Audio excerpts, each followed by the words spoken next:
1 Chroniques, chapitre 22. David dit, c'est ici que sera la maison de l'Éternel Dieu. C'est ici que sera l'autel des holocaustes pour Israël. Il fit rassembler les étrangers qui se trouvaient dans le pays d'Israël, et il chargea des tailleurs de pierre de préparer des pierres de taille pour la construction de la maison de Dieu. Il prépara aussi beaucoup de fer pour les clous des battants des portes et pour les crochets, du bronze en quantité telle qu'il n'était pas possible de le peser, et une quantité incalculable de cèdre. En effet, les Sidoniens et les Tyriens avaient amené beaucoup de cèdre à David. David se disait, « Mon fils Salomon est jeune et faible, et la maison qu'il s'agit de construire pour l'Éternel doit élever bien haut son nom et sa gloire dans tous les pays. C'est pourquoi je veux faire des préparatifs pour lui. » Ainsi, David fit beaucoup de préparatifs avant sa mort. David appela son fils Salomon et lui ordonna de construire une maison pour l'Éternel, le Dieu d'Israël. Il dit à Salomon, « Mon fils, j'avais l'intention de construire une maison pour l'Éternel, mon Dieu, mais la parole de l'Éternel m'a été adressée. Tu as versé beaucoup de sang et tu as mené de grandes guerres. Tu ne pourras pas construire une maison en mon honneur, car tu as versé beaucoup de sang devant moi sur la terre. Tu auras un fils qui sera un homme de repos, et à qui je donnerai du repos en le délivrant de tous les ennemis qui l'environneront. Salomon, voilà son nom, et je ferai venir la paix et la tranquillité sur Israël pendant sa vie. Ce sera lui qui construira une maison pour mon nom. Il sera pour moi un fils, et je serai pour lui un père, et j'affermirai pour toujours le trône de son royaume en Israël. Maintenant, mon fils, que l'Éternel soit avec toi, afin que tu connaisses le succès et construises la maison de l'Éternel, ton Dieu, conformément à ce qu'il a déclaré à ton sujet. Que l'Éternel veuille seulement t'accorder de la sagesse et de l'intelligence, en te plaçant à la tête d'Israël, afin que tu respectes la loi de l'Éternel, ton Dieu. C'est alors que tu connaîtras le succès, si tu veilles à mettre en pratique les prescriptions et les règles que l'Éternel a données à Moïse pour Israël. Fortifie-toi et prends courage, n'aie pas peur, ne te laisse pas effrayer. Par mes efforts, j'ai préparé pour la maison de l'Éternel 3000 tonnes d'or, 30 000 tonnes d'argent et une quantité de bronze et de fer qu'il n'est pas possible de peser, tant il y en a. J'ai aussi préparé du bois et des pierres, et tu pourras encore en ajouter. Tu disposes d'un grand nombre d'ouvriers, de tailleurs de pierre, de charpentiers et d'hommes habiles pour toutes sortes de travaux. L'or, l'argent, le bronze et le fer sont en quantité incalculable. Lève-toi et agis, et que l'Éternel soit avec toi. David ordonna à tous les chefs d'Israël d'aider son fils Salomon. L'Éternel, votre Dieu, n'est-il pas avec vous et ne vous a-t-il pas donné du repos de tous côtés?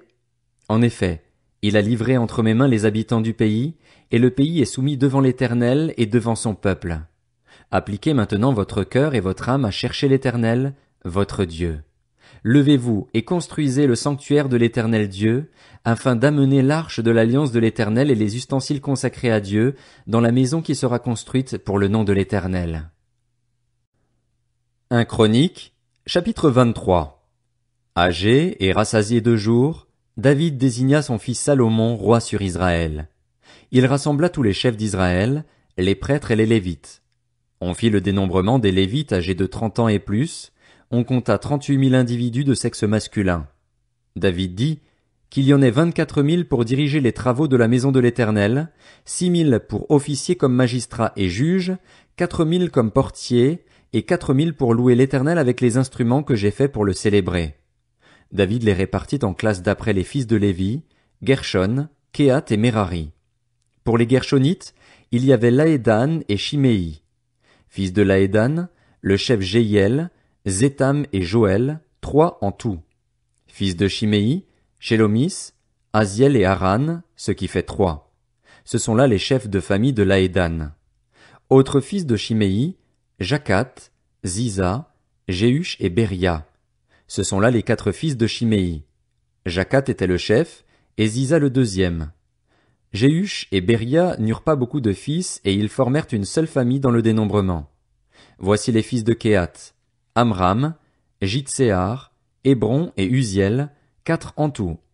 Fils d'Amram, Aaron et Moïse. Aaron fut mis à part pour être consacré au lieu très saint, avec ses descendants, pour toujours.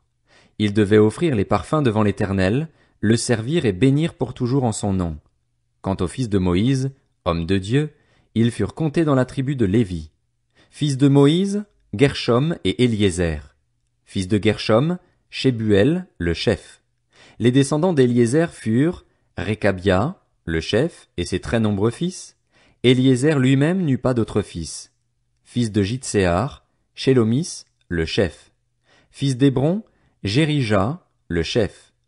Amaria, le deuxième. Jacaziel, le troisième, et Jécamiam, le quatrième.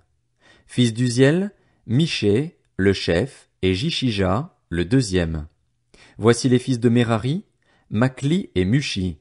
Fils de Makli, Éléazar et Kis. Éléazar mourut sans avoir de fils, mais il eut des filles qui épousèrent les fils de Kis, leurs cousins. Fils de Mushi, Makli, Éder et Jérémoth, ce qui fait 3. Ce sont là les Lévites en fonction de leur famille avec les chefs de famille, d'après le dénombrement qu'on en fit en comptant les noms des individus. Dès l'âge de 20 ans, ils furent affectés au service de la maison de l'Éternel, car David avait dit, l'Éternel, le Dieu d'Israël, a donné du repos à son peuple, et il habitera pour toujours à Jérusalem.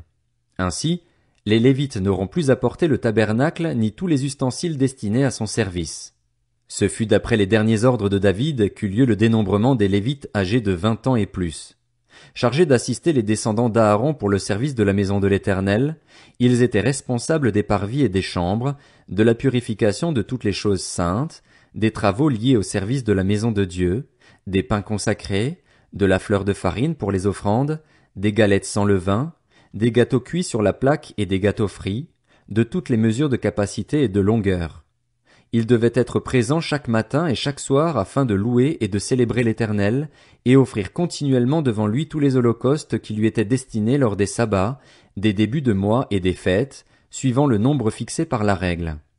Ils veillaient sur la tente de la rencontre, sur le sanctuaire et sur les descendants d'Aaron, leurs frères, pour le service de la maison de l'Éternel. 1 Chronique, chapitre 24. Voici les classes des descendants d'Aaron. Les fils d'Aaron étaient Nadab, Abihu, Éléazar et Ithamar. Nadab et Abihu moururent avant leur père, sans avoir de fils.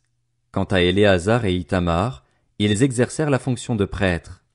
David répartit les descendants d'Aaron en les classant d'après le service qu'ils avaient à faire. Il fut aidé dans cette tâche par Tsadok, un des descendants d'Éléazar, et par Achimélec, un des descendants d'Ithamar. On trouva parmi les fils d'Éléazar plus de chefs que parmi les fils d'Ithamar, et on les répartit en classes. Les fils d'Éléazar eurent 16 chefs de famille, et les fils d'Ithamar 8. On eut recours au tirage au sort pour les répartir les uns avec les autres, car les responsables du sanctuaire et les serviteurs de Dieu étaient aussi bien des descendants d'Éléazar que d'Ithamar. Shemaéja, fils de Nathanaël, le secrétaire membre de la tribu de Lévi, les inscrivit en présence du roi et des princes, du prêtre Tsadok et d'Achimélec, fils d'Abiatar, ainsi que des chefs de famille des prêtres et des Lévites. On tira au sort à tour de rôle une famille pour Éléazar et une pour Ithamar. Le premier sort tomba sur Jéhojarib, le deuxième sur Jedaéja, le troisième sur Harim, le quatrième sur Séhorim, le cinquième sur Malkija, le sixième sur Mijamin, le septième sur Hakots, le huitième sur Abija, le neuvième sur Josué, le 10e sur Shekania, le 11e sur Eliashib, le 12e sur Jakim, le 13e sur Uppa, le 14e sur Jéchébéab, le 15e sur Bilga, le 16e sur Immer, le 17e sur Ézir, le 18e sur Apitsets, le 19e sur Pétajja, le 20e sur Ézéchiel, le 21e sur Jakin, le 22e sur Gamul, le 23e sur Délaja, le 24e sur Maasia. C'est ainsi qu'ils furent répartis en classes pour leur service, pour entrer dans la maison de l'Éternel en se conformant à la règle suivie par leur ancêtre Aaron, d'après les ordres que lui avait donnés l'Éternel, le Dieu d'Israël. Voici les chefs du reste des Lévites. Pour les descendants d'Amram, Shubaël, pour les descendants de Shubaël, Jejdia, pour Réchabia, pour ses descendants, le chef Jishija, pour les Jitséarites, Shelomoth, pour les descendants de Shelomoth, Jakat. Les descendants d'Hébron étaient Jérija, Amaria le deuxième, Jacaziel le troisième, Jécamiam le quatrième. Fils d'Uziel, Miché, dont les descendants avaient pour chef Shamir, et le frère de Miché, Jishija, dont les descendants avaient pour chef Zacharie. Descendants de Merari, Makli et Mushi, ainsi que les descendants de Jaazija, son fils. Descendants de Merari par son fils Jaazija, Shoham, Zakur et Ibri. Pour Makli, Éléazar, qui n'eut pas de fils. Pour Kis et ses descendants, Jérakmil. Fils de Mushi, Makli, Éder et Jérimoth. Voilà les Lévites en fonction de leur famille. Tout comme les fils d'Aaron, leurs frères, ils eurent eux aussi recours au tirage au sort en présence du roi David, de Tsadok et d'Akhimelech ainsi que des chefs de famille des prêtres et des Lévites. Il en alla de même pour chaque chef de maison comme pour le plus petit de ses frères.